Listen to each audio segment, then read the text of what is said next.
Hey Raghunath, tell everyone about our Patreon community. Sure, Kaustubha. The Wisdom of the Sages Patreon community is an incredible online yoga resource. If you like the type of yoga wisdom and culture we share on the show, then our Patreon community is a great next step. This is a listener-supported podcast, and any level of sponsorship will unlock a wide range of live and archived classes, talks, and even workshops. Raghunath teaches, I teach, and we have a host of other excellent teachers on topics ranging from yoga philosophy, asana classes, storytelling, Ayurveda, kirtan, cooking, meditation, and a lot more. We even have an incredible online Bhakti 12-step recovery group. So if you want to check it out, go to patreon.com/wisdom of the sages. All right, let's get it on. Om Namo Bhagavate Vasudevaya. Om Namo Bhagavate Vasudevaya.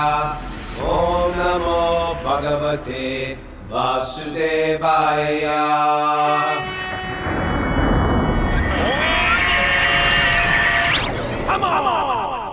Live from Super Soul Farm, this is Wisdom of the Sages, a daily yoga podcast with your host, Raghunath, and co-host and senior educator at the Bhakti Center in New York City, Kaustubha Das.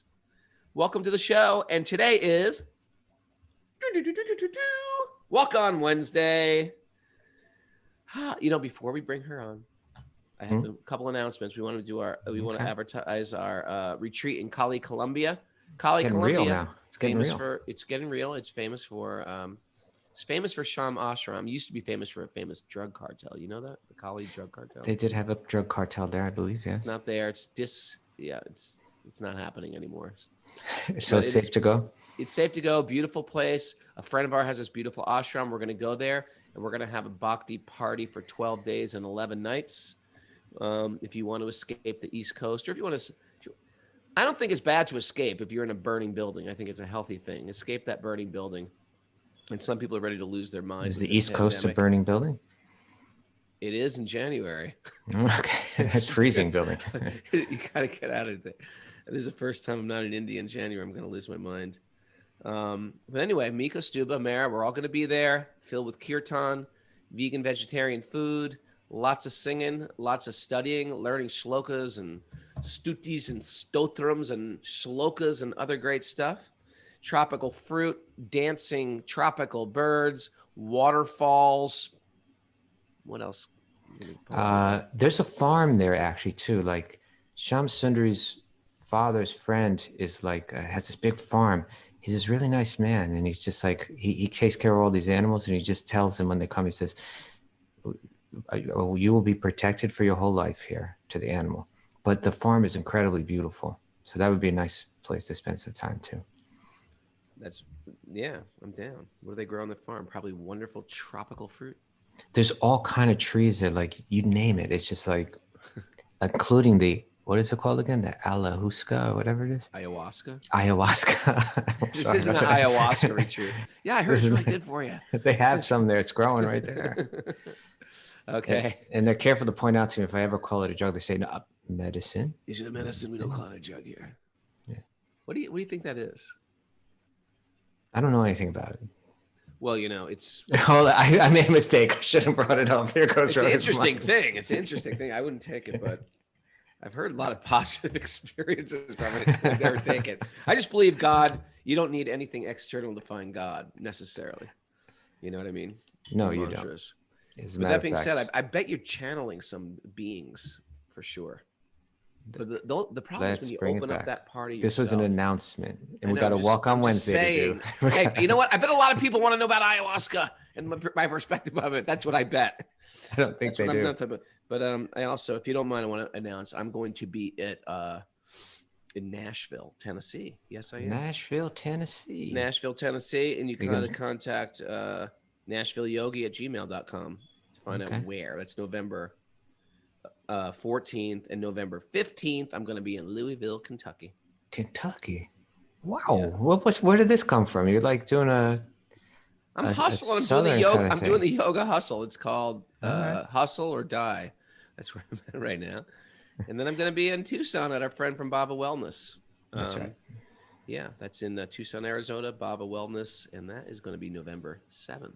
Okay. Did you share where people should go if they want to go to the Kali Columbia retreat? Kali Columbia, you can go to my website, Raghunath.yoga, and go to the tab that says India Pilgrimage or Wisdom of the Sages Retreat. That will give you all the information. And we're doing it special. We're doing it is you pay the cost. The cost to just that pay out of pocket for the place and for the food expenses, $900, and then you give us a donation. We try to make it affordable for everyone. If you got the resources, you give more. There's other ways to say it. You're like, you do that, and then you give us a donation. No, you say like, and then after that, you give what there's a softer way to say it, You distributed books for years. You know how to ask for a donation. And then you give us a donation. You give it right now. And we have a special guest. Speaking of old school Krishna crew, we have Krisangi. We always call her Krisangi of Adventure because she's always on some interesting adventure around the world. She's from Finland. Are you in Finland now, Krisangi? Yes, I am. Southern Finland, just like off the coast. Is that the Baltic Sea there? Isn't that adorable? She has a Finnish accent. And she's on some adventure right now. She's kayaking around with her husband. These are old friends of mine from, I don't know, when did I meet you? 1991? That's like around the time probably when you would have met my husband, and then I met you way later. But yeah, that's kind of how the whole thing went. That my husband got into Krishna consciousness because of you, because of your music, and then and then I got into Krishna consciousness because of my husband. So basically, it always goes back to punk rock, doesn't it? Yeah, and like there's like long words for the debt of gratitude that we have to you, Raghunath. I feel the same way. And then we reconnected. I mean, we sort of like never really knew each other, but that well, but just a little bit. And then we'd run into each other. And she and her husband are incredible artists. Yep. And they do these beautiful and funny and cool and comic books. They got messages in them. Deep messages. And they're very artistically done. And they're all fully Krishna conscious. And they're like, I know, they're wonderful. I've got a whole shelf of them. You want to talk about your art history with you and your husband? Well, my husband had already started doing comics before we met, and I also really wanted to, but I didn't really know what to talk about in them. And then when I, discovered Krishna and all like these amazing things, all these stories that are just so crazy and so colorful, and like we've done a book on the Dash Avatar, all Das the avatars, different, yes, crazy and colorful. Yeah, we're not going to call it. Let's not call it crazy. Let's just call it otherworldly. Yeah, that's a nice word, otherworldly. So I'm reading about this otherworldly fish and half lion and boar, and I immediately felt like I have to do a comic about this. Like people have the right to know, about Matsya and Kurma and Narasingha. Well, that's where we go today, by the way, too. That's where we get into all the avatars today. It's also it's wonderful when people who have something they're great at and they can direct it towards spirit. It makes it gives life a mission. It gives life a mission. When you have something you do great. Like Mara does that with food. She cooks with an offering. And you guys do it with art, and you're a couple, which makes it even nicer because you're very connected in what you do. And you do. We see a lot of students, who are super talented, but they don't necessarily really know what to do with the talent. And they're like endlessly questioning, like, should I do art? What kind of art should I do? Is it right to, take up this space and publish these books? And I'm like, yeah, because I'm on a mission. I have like all these things that I want to share about Krishna. So, I have endless content for my books, basically. And I never need to kind of, have those really sort of anguished internal, debates with myself, because I always feel like even if my offerings are, always covered in mistakes, like what's the thing Krishna says in the Gita, that every effort that we make is covered in mistakes, like fire is covered by smoke. Something like that. Some fault, but, yeah, but still, like, and I'm kind of, combining two verses here, but still like no effort is ever lost on this path. That's kind of how I look at art too. Mm. Well, it's great stuff. Where can people find your books, by the way? Well, we're really book people, you know, like paper people. So we've never been super good with doing stuff online, but we have a pretty new website. It's absolutetruthpress.com. Absolutetruthpress.com. Yeah.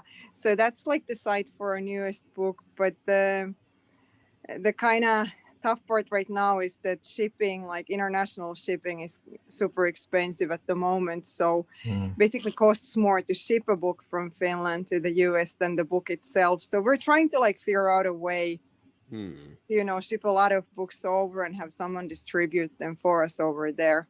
But the COVID, of course, isn't helping. Right. Yeah.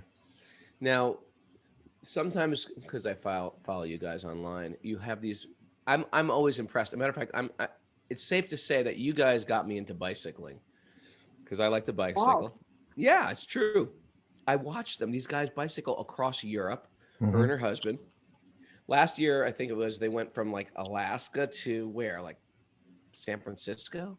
Yeah, a little bit north of San Francisco. We flew to Anchorage and did like a little loop in Alaska, then Yukon, British Columbia, Washington, Oregon, and then we ended up a little bit north of San Francisco where my guru has his ashram. Yeah. And then you also went from Finland through somewhere in Spain. Now, some of you guys Southern France. Southern France. That's impressive. I was impressed, and I was like, why aren't I doing that? And it got me to go out and get a bicycle and start biking. So I want to thank you for that. Oh, that's so cool. I didn't realize. Tell your husband you guys had something to do with that. Now, for some of you who are thinking, well, you know, that's pretty good. Is it worth a walk on Wednesday? Yes, it is. And I will, Krisangi was born with a very problematic disability. Would you like to share about that? And your journey through it is the most inspiring, more inspiring than the bicycle ride. Would you like to share how you overcame that disability and your mental state and how Krishna helped you with it? Yeah, I had a really serious malformation in both of my feet. Like a lot of bones were missing that would have been really good for a foot to have, and I was able to walk, but with some like difficulty and like a limited range of movement in my ankles, and I was able to bike, but I never really, I wouldn't have considered myself an athletic or an adventurous person at all, because my old feet hurt and I was always afraid of, you know, hurting them more, and at the same time, I was super frustrated, sort of really angry at God. I have to say, sort of, my feet like forced me to ask these questions really early. Like most people, maybe like when they're in their teens, they're not thinking about God and why is there evil and why is there suffering in this world? If God is good, then why should I be born with these feet and not someone else? And my parents were devout Christians, but I felt that Christianity never had answers to these questions that were like burning in my mind about my disability. And of course, a teenager, you know, is very self-centered. So it was all about me, and my feet and, you know, my disability. And that was like my whole angle to religion. But yeah, like I said, when I met my husband, I became interested in Krishna consciousness through him, because I felt like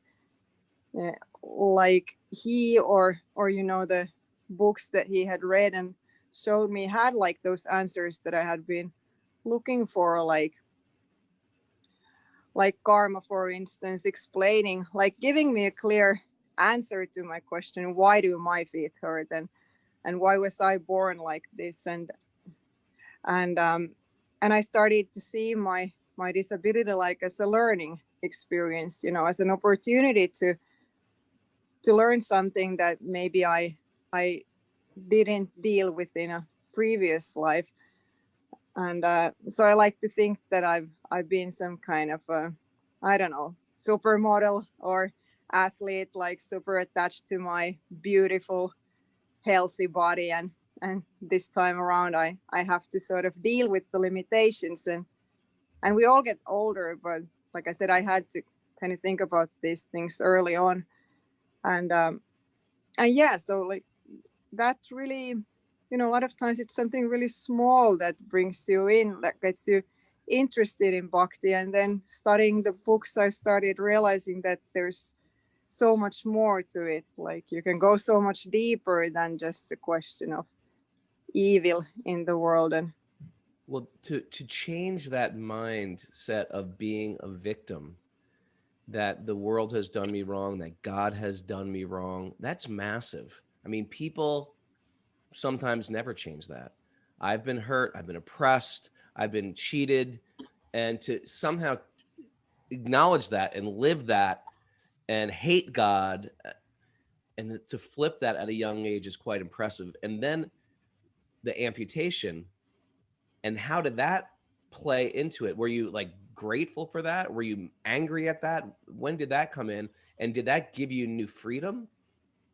yeah, the amputation definitely for me was an upgrade. So they didn't want to amputate when I was born, because that was the late 70s, and I would have had like literally wooden legs. So they didn't want to do that to a little baby, and that's understandable. But when I got older, I started sort of seeing, amputees online and so on, and realized that like the possibilities that you have with modern prosthetics, and I started looking into it and wondering if that's something that I should do. And at that point, I think it really helped me sort of even like having the theoretical knowledge that we're not these bodies, meant that it wasn't like a huge deal for me. And I mean, it was scary, I was nervous, but the idea of like chopping off my feet and replacing them wasn't like a debilitating sort of a monster for me, like it can be for some people.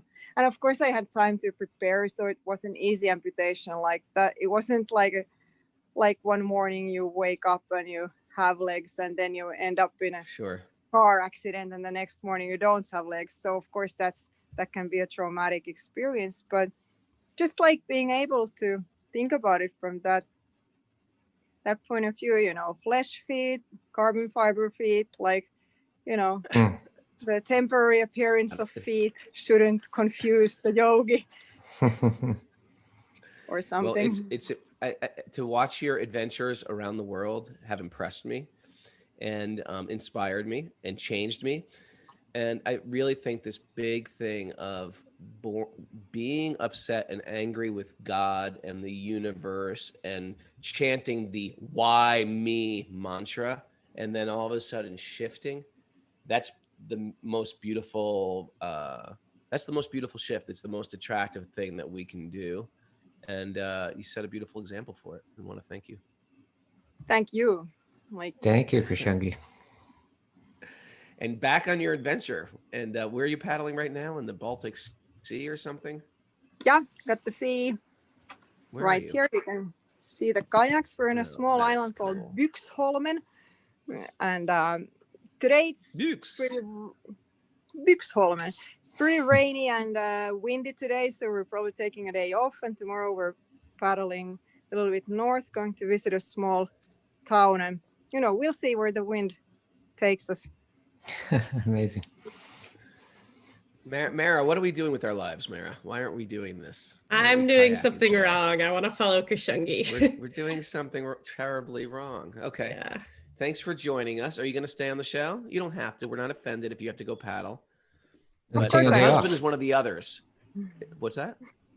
Of course I'm staying on. It's like, okay. I can even stay on when I'm paddling most of the time. I'm just trying to think of new sports, new ways to entertain you guys with new adventures. So let's see when the winter comes. I do also snowboard, so that would be pretty cool. Unbelievable. Prabhu, thank you very much for joining us. Thank you. We're gonna check out absolutetruthpress.com. Haribol. All right, so let's dive in, Kaustubha ji. Right. Narayanam namaskritya naram shaiva narotamam devim saraswatim vyasam tato jayam mudiraye. Before reciting the Srimad Bhagavatam, which is our very means of conquest, one should first offer respectful obeisances to the Supreme Lord, Narayan. Unto Narayan Rishi, the supermost human being, unto Mother Saraswati, the goddess of learning, and to Srila Vyasadeva, the author. Nasta prayeshva badreshu nityam bhagavat sevaya bhagavati uttama sloke bhaktir bhavati naishtiki.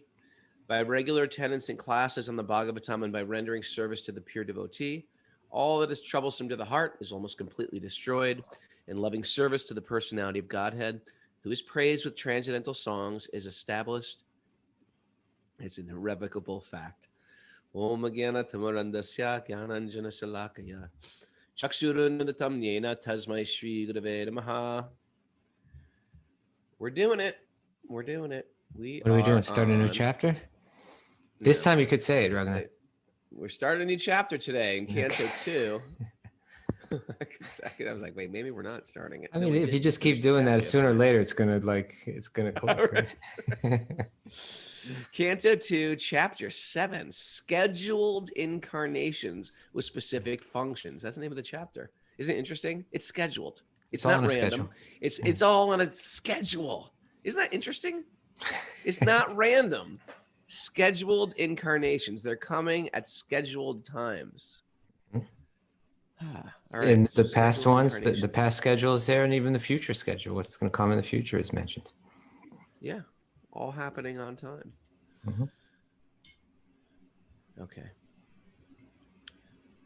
Text 1.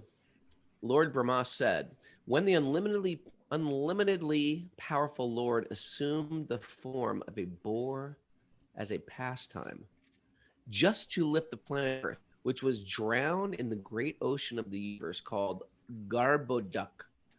The first demon, Hiranyaksha, appeared, and the Lord pierced him with his tusk. Now, if you're joining the show for the first time, you might be thinking, who are these people worshiping these pig gods? Well, God is unlimited, and if he wants to take a form as a boar, a gigantic boar, he can. And he can kill demons with his tusks. This is when it starts to get into these crazy stories, as Krisangi stated, but they're crazy. I always go to, why not? Why not? Why can't God be a boar? Want me to tell you why not? Well, to perform some leela, to perform some interesting pastime that sort of attracts our mind, and we tell the story. Well, there you go. Yeah, it's like if imagine Mara, if like Mara just had like inconceivable, unlimited ability and power, right? Would you just do boring stuff, or you do creative, like dynamic, far out stuff? Like you're cooking. Like those chutneys you made this weekend, right? You could have made a boring old tomato chutney. You had many, many chutneys going on. You extended your powers to do something chidwa like that, right? Chidwa. She could have put pretzels out there. No. She did something special and creative and far out. Beautiful. Chidwa, pakora, samosas, aloo tikis. Mm-hmm. She was all over the place. There's a Bombay street food evening. Yeah. It was chat night. So the idea, why not, right? That's why not? Point. And here's why. Then someone might ask why. Now, we were just hearing Brahma in the previous chapter. He's talking to Narada. He's still talking here, right? Mm. And he was saying how he was describing the creation of the material realm, and then describing how people's minds get caught up in it and lost in it, and they start to just listen to, the ear gets full of all kinds of stuff, and it just drags one down. Well, here's describing that in his own, like we have Krisangi of adventure on today, like with her sense of adventure, she's always out doing something far out, right? You're just saying, why aren't we doing more like this? It's like, so Krishna's always doing some adventure. And so while that's a good point. It's Krishna of adventure, Krisangi of adventure. And those adventures enchant the mind. Well, that's the point. They please him. He has his fun, just like children have fun. Like there's different categories of avatars that we're going to hear about in this chapter. It's a long list, basically. So avatars means different ways that God descends into this world. And some of them are called Leela avatars, which means he's performing pastimes. Some of them are for like management. And some of them are for like pastimes for like his own adventure. But whether they're for his own adventure or for some kind of maintenance of the universe or whatever, they're always far out. They're never ordinary. They're always extraordinary. They're extraordinary for his own sense of adventure, but they're also extraordinary to captivate our minds, right? So by appearing in many forms and by performing a wide variety of pastimes and functions, Krishna gives us something wonderful to hear about and to speak about and to meditate on. And so that's what was kind of being said in at the end of the previous chapter, where Brahma says, I hold these in my heart, these descriptions in my heart. They're beautiful and they're purifying. They're like medicinal. They're powerful. I think Prabhupada will call them, he uses a term for them. I think he calls them antiseptic, in this chapter. And they counteract the lower effect of the mundane absorption that we have. So it's God's way of being adventurous and having fun, but also of captivating our minds. And we're going to get into many today, many different interesting forms. Many forms. So the first one was mentioned is the boar. The boar. The Prajapati first begot Suyagya in the womb of his wife Akuti. And then when Suyagya begot then Suyagya begot demigods headed by Suyama in the womb of his wife Dakshina. Suyagya, as the Indradev, diminished very great miseries in the three planetary systems, upper, lower, and intermediate. And because he so diminished the miseries of the universe, he was later called Hari by the great father of mankind, Svayambhuva Manu. Again, if you're new to the show, that made no sense whatsoever. But we're dealing about ancient histories of the universe. You know what I like about this, Kaustubha? Tell me. It's almost as if if I was just telling a story, a simple story, I wouldn't get into details, but you could tell, but just verse 2 alone, you could tell there's a lot of backstory here. We're not going to tell you it all, but I just want you to know there's a lot of stuff going on, and it in itself are volumes and volumes. You know what I mean? You always feel like, okay, they didn't have to mention he had a daughter, and then the daughter did, and then later on you read something else, and then it all ties in. And it all ties together. There's volumes and volumes of histories of these incarnations. Where if I'm just if someone's just trying to pull one over on us and tell us like a story, they'd leave all these details of relatives out because they have nothing to do with the main story. The Lord then appeared as Kapila incarnation, being the son of the Prajapati Brahmana Kardama and his wife Devahuti, along with 9 other women who were sisters. Okay, so Prajapati is what is a Prajapati? Oh, a Prajapati is a progenitor of beings.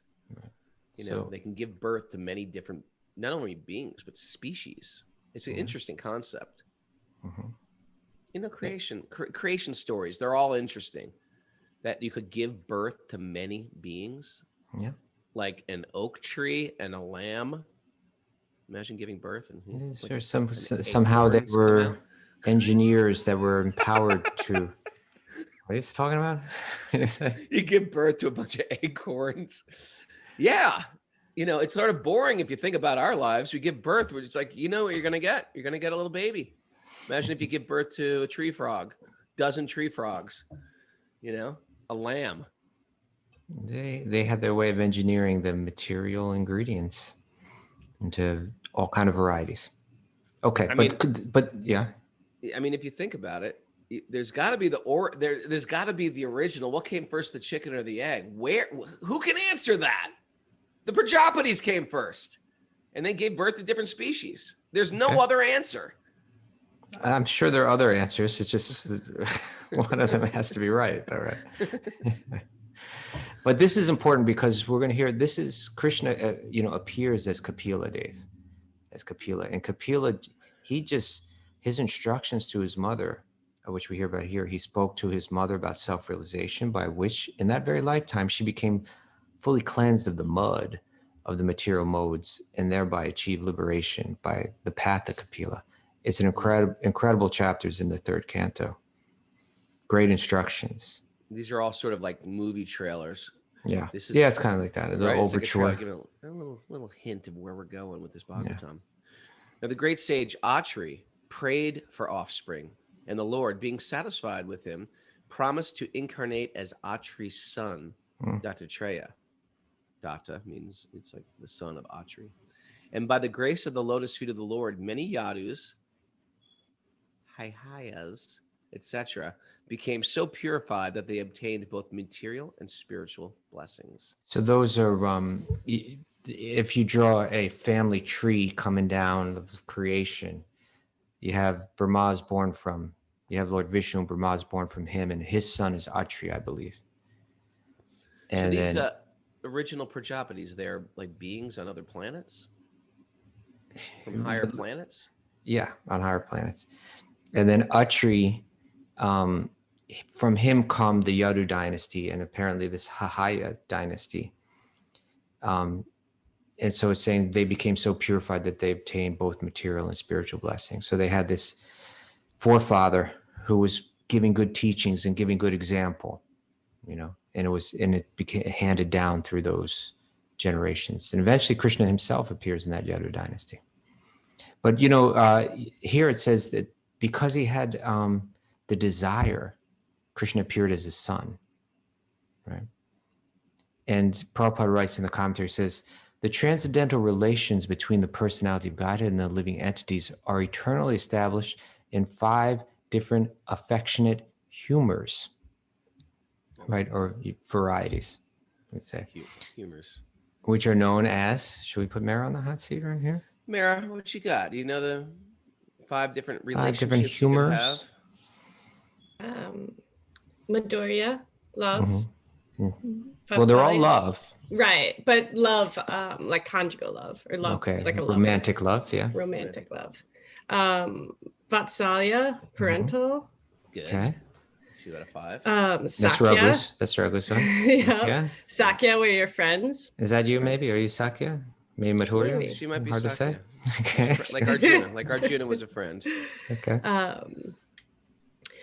Let's see, Madhurya, Vatsalya, Sakya, Dasya, where you're the servant. Right. That's right. Right, there's more reverential. And then the 5th one where it's like less interactive. I'm blanking on the name of it. Like if you're the grass on Govardhan Hill, right? Is that a good example? Good. Or a yogi, like a yogi meditating on but Shanta. Shanta, Dasya, Sakya, Vatsalya, and Madhurya. Very good, Mara. Excellent. Thank you. Excellent, Mara. Excellent. Excellent. The sage Atri was related with the Lord in the affectionate Vatsalya humor. And therefore, as a result of his devotional perfection, he was inclined to have the personality of Godhead as his son. The Lord accepted his prayer and gave himself as a son to Atri. Such a relation of sonhood between the Lord and his pure devotee can be cited in many instances. And because the Lord is unlimited, he has an unlimited number of father devotees. Factually, the Lord is the father of all living entities. But out of transcendental affection and love between the Lord and his devotees, the Lord takes more pleasure in becoming the son of a devotee than in becoming one's father. Interesting, right? Very interesting. That was a purport of 4? Yeah, it's coming from the purport to 4. Nice. He goes on, but at a certain point he says, parents and other relatives of the Lord achieve all mystic opulences automatically because of their intimate relation with the Lord. Such opulences... Parents and relatives of the Lord develop all mystic powers. What was it? All mystic opulences automatically because of their intimate relation with the Lord. In other words, it's not like they're trying for those opulences, but they're kind of granted automatically because of that close association, their desires can become fulfilled. Such opulences include all details of material enjoyment, karma, salvation, which relates to jnana, or mukti, and mystic powers, yoga. Therefore, the devotee of the Lord does not seek them separately, wasting his valuable time in life. The valuable time of one's life must therefore be fully engaged in the transcendental loving service of the Lord. Then other desirable achievements are automatically gained. They don't mess with that stuff. It just comes. You know what I get sometimes, Kaustubha? A mystic opulence? No. I get people write me that feel like they are Yes. like Tell me. anointed ones. They're anointed. I'm serious. Sometimes within spirituality, it can be like, I am a humble servant, to like, I am actually the savior. I get these all the time. Really? Hey, I really, yes.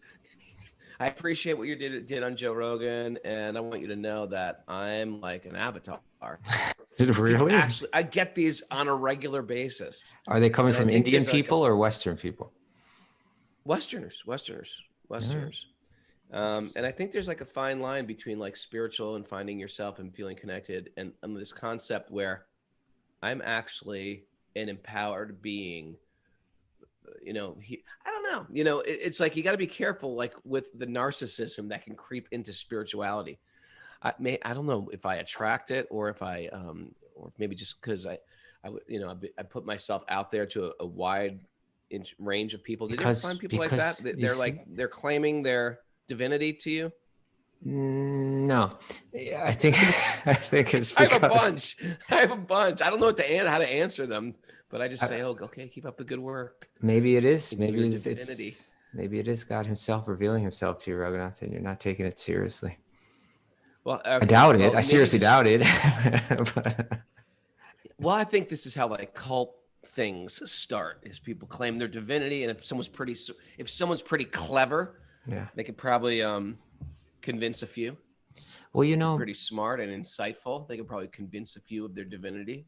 But this is really important, and it's something that Srila Prabhupada mentions all the time. Like sometimes, if you read Prabhupada's commentaries, a lot of times he'll use a phrase like the key to spiritual life, right?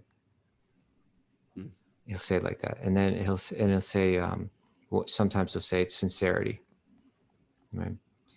That there's all this knowledge and all this information and so on, but really what counts, it's not like the spiritual airs that someone puts on, but it's someone's just pure, non-pretentious sincerity that I want to serve, So I do think that a lot of times in quote unquote spiritual circles, you get people that have all kind of motivations and all kind of ideas, and they're attracted to the spiritual side, but there's a certain lack of sincerity. Sincerity meaning all I want is to serve, all I want is to genuinely uncover my spiritual nature. That could become mixed with, I want to be the cool spiritual person. I want to be the spiritual leader. I want to be the one that's sitting on the platform and everybody's listening to and praising or whatever. That desire, really that original desire to be separate from God and be worshipped as God, plays out in a so-called spiritual setting. Because that's where you get people that want to worship, right? So right. You end up right there. I think more credit goes out to Nancy Rothman and Jiva and Ed and everybody in the beautiful Bhakti 12-step program, because that's definitely not one of being the guru figure is definitely not part of that program. Right. It's you go in there and oftentimes people go to a 12-step program feeling, if I don't do this, I'm going to die. Right. It's not like a guru position. It's like super, you go in there very, very humble and very, very humbled by the material energy. And if that does come across like my superiorness and my arrogance, it's sort of like woven into like the 12 steps speak vernacular that you're off course. Right. And so and Prabhupada will say it again and again and again, we're here to be the servant, not to be the guru. The guru should never think of himself to be the guru. We shouldn't be sniffing around to try to find some, how can I get a whole bunch of followers? And truthfully, I've seen prestige or too much validation. I see it damages. It can damage spiritual life if people really want that, because that's a strong material desire to want to be the center. Matter of fact, that might be the very definition of materialism. Fundamental, yeah. You know, and so this desire to just want to be a humble servant, it's actually very beautiful. It's very beautiful, and that it's actually the goal of sort of what we're doing. And when you see the people in the world who have a lot of power, who have a lot of, Shakti, have a lot of influence, have a lot of beauty, have a lot of strength, have a lot of wealth, yet they have that mood of a humble servant, it's so attractive. And I don't think they're giving up anything except the big bravado that goes with being a mover and shaker in the material world. It actually becomes part of their real beauty. And the thing is, if we're getting just a little bit, if there is some sincerity in us, and we're getting just a little bit, if we're moving along on the path, moving forward on the path, even just a little bit, then hopefully we start to get the realizations more deeply growing in us that there's no happiness in that, right? It looks to us like, oh, there's happiness. I could be adored. I could be praised. I could be singled out as being important. And then, but people that get there, they're not any happier, And so we can realize that's actually, there's no real satisfaction there. That real satisfaction is coming through service, ultimately, because that's my nature, right? All right. All right. Where is we? We're on number 5 now. To create different planetary systems, I had to undergo austerities and penance. This is Brahma speaking. Okay. And the Lord, thus being pleased with me, incarnated as the 4 Sannas, Sanaka, Sanat Kumar, Sanandana, and Sanatana, the 4 Kumaras. In the previous creation, the spiritual truth was devastated, but 4 Sannas explained it so nicely that the truth at once became clearly perceived by these sages. So these are these 4 little, they look like little boys, but they're old men of the universe. Like the first, what are they? The first children of I believe Brahma? they're the first from Brahma.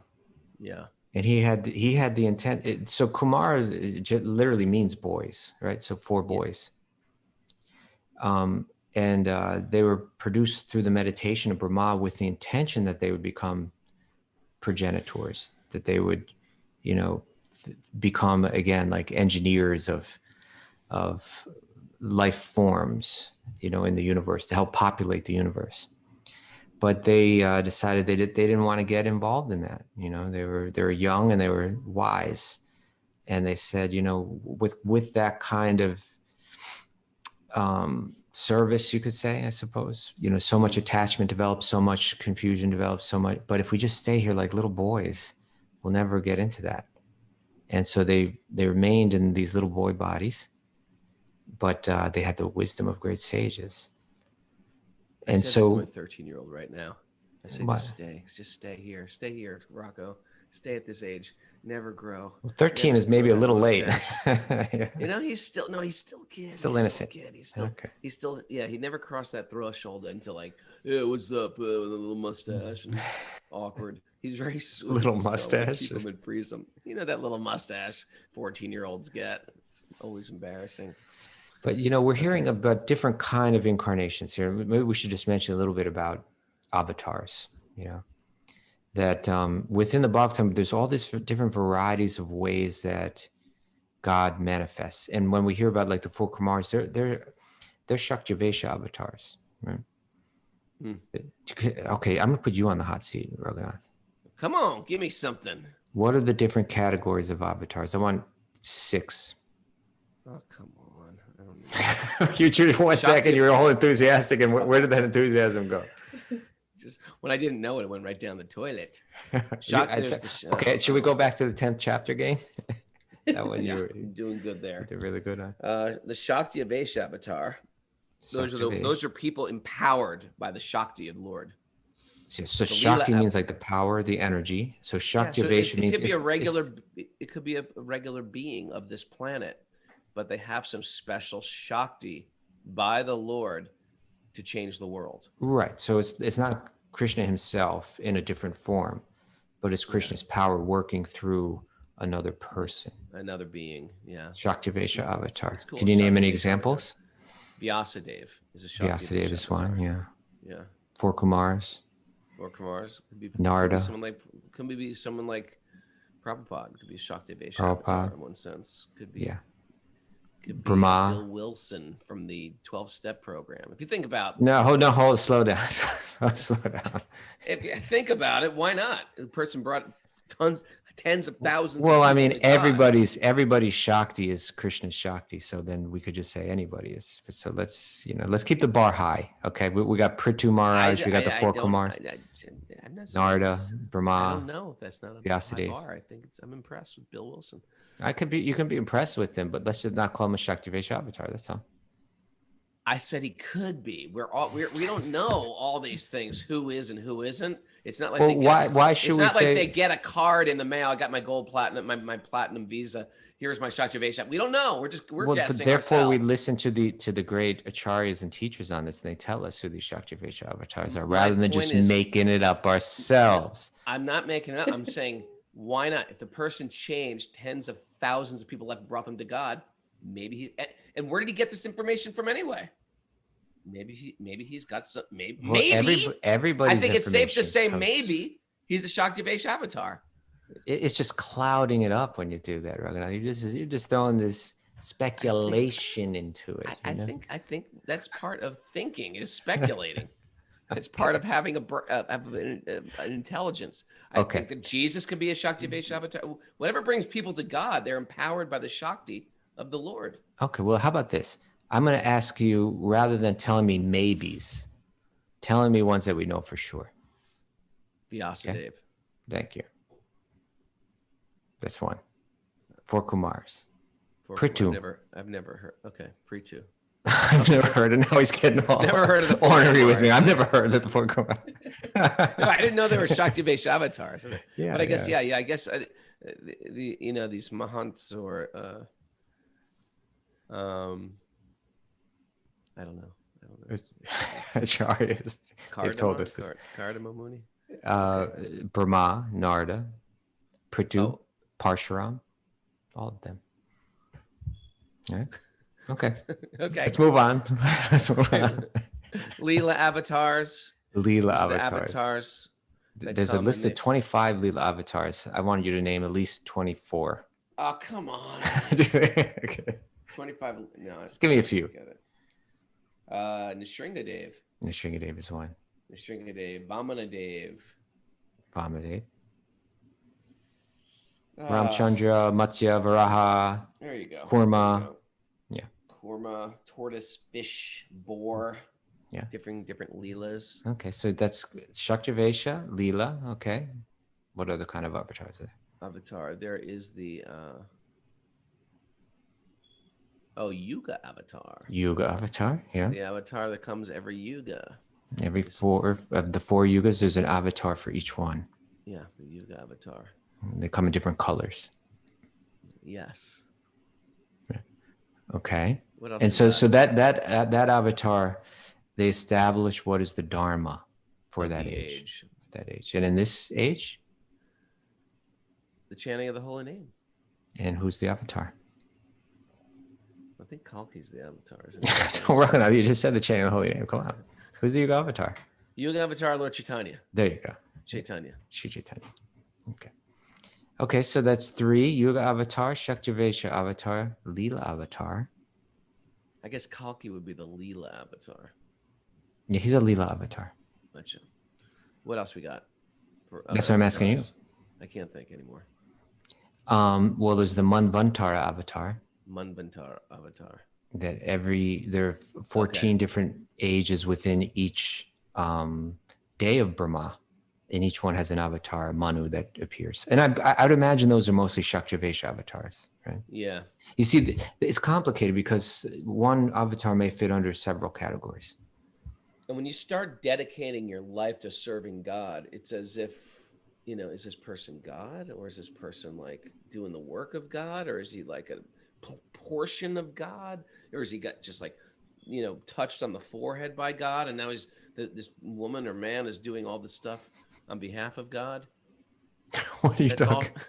Where are you trying to get back to the 12-step thing or something? No. Okay. All right. Let's go on. Another type of avatar is the Purusha Avatars. The Purusha Avatars. What's the definition of a Purusha Avatar?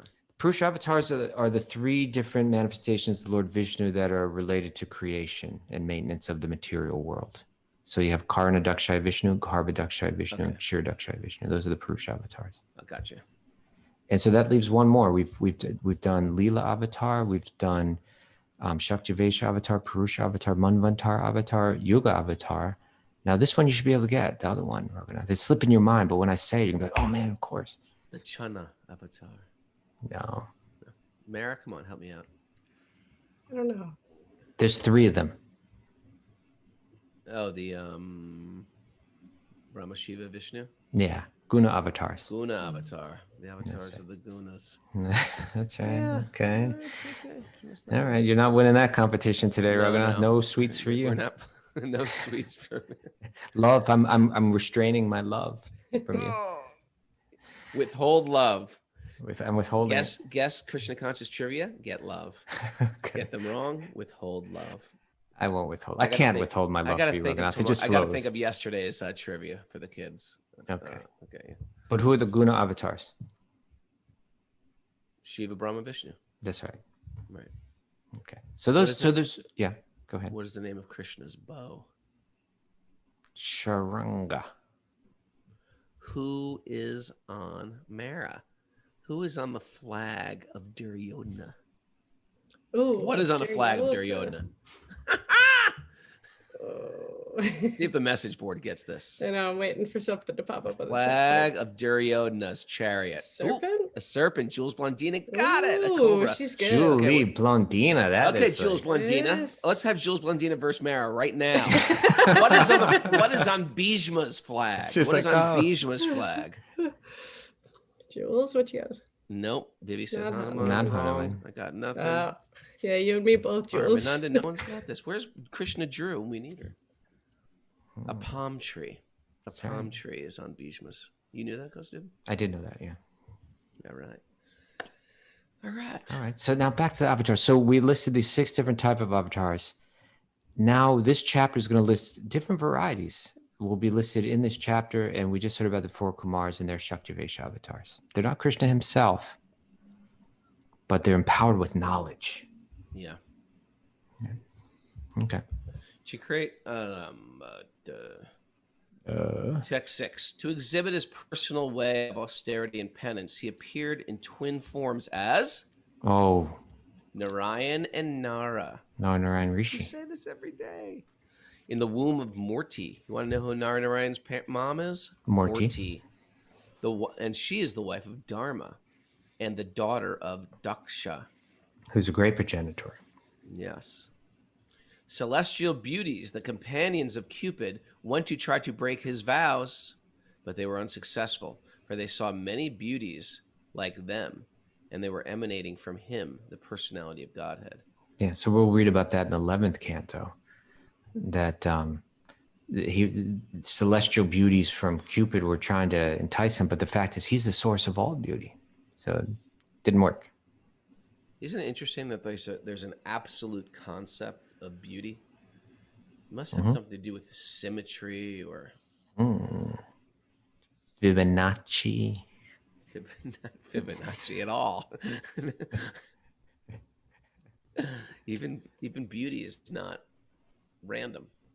Yeah, that's true, ultimate spiritual beauty. When you see Krishna, he's the embodiment of it all. Very beautiful. Okay. 7. Great stalwarts like Lord Shiva can, by their wrathful glances, overcome lust and vanquish him.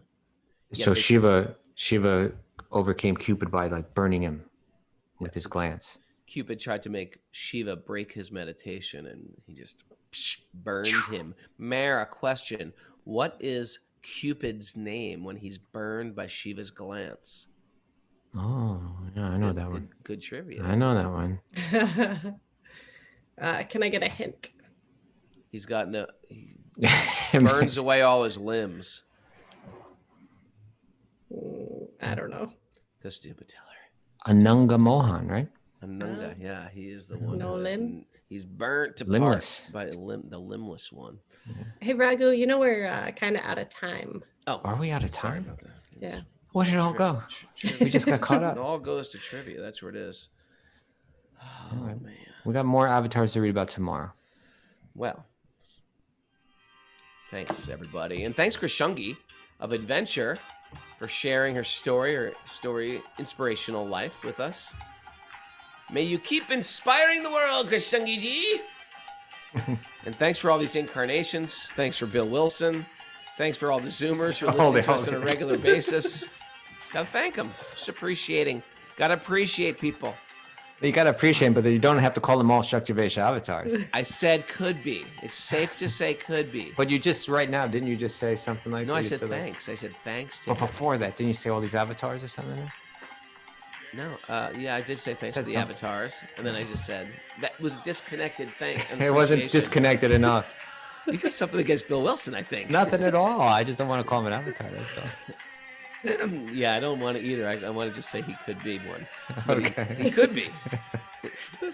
I mean, Mara could be. I mean, she could be. Okay, so then Okay. And Super Soul Yoga is opening Monday, Mara. Oh. We, All might, right. we might even do the podcast from down there, and they've got better internet down this. I thought that was the plan. That is the plan. And what about recovery group? Any recovery group today? Yeah, Asana? 1 o'clock today. We also have a couple asana classes. Tina Scheid is teaching at 6:30 a.m. Ooh, Tina Scheid. Yep, and we have Kumi G teaching tonight at 6 p.m. Oh, Wednesday's a big day. We had Sweet Yeah. Baby Krishna last night. That was sweet. Oh.